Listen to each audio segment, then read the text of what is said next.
அன்புள்ள சகோதர சகோதரிகளே, உங்கள் அனைவருக்கு எனது காலை வணக்கத்தை தெரிவித்துக் கொள்கிறேன். இந்திய நற்செய்தியில் இயேசு அவருடைய சொந்த ஊரில் புறக்கணிக்கப்படுகிறார். நாசரேத்தின் ஊரில் மக்கள் அங்கு புதித்தார். மக்கள் எல்லாம் அவரை கூர்ந்து பார்த்தார்கள். இருந்த போதிலும் இயேசுக்கு தெரியுது அவர்கள் விசுவாசம் அல்ல என்று. இயேசு 2 உதாரணங்கள் கூறுகிறார். அதாவது, ஜராஃபாத் என்னும் ஒரு விதவை புறவணித்தார்.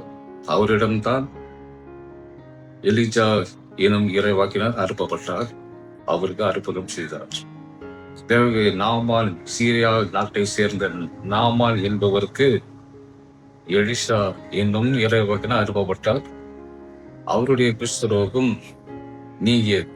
இந்த மாதிரி புறவனத்தார் அவர்கள் கடவுள் மீது நம்பிக்கை கொண்டார்கள். ஆனால் சொந்த மக்கள் அவரை நம்பவில்லை, இயேசுவை ஏற்றுக்கொள்ளவில்லை. இயேசு மீது சினம் கொண்டு இயேசுவை சாகடிக்க புறப்பட்டார்கள்.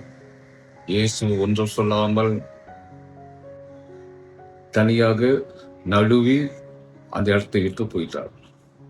அன்பு சகோதர சகோதரிகளே, கடவுள் நம்மிடம் வரும்போது நாம் ஏற்றுக்கொள்ள வேண்டும்.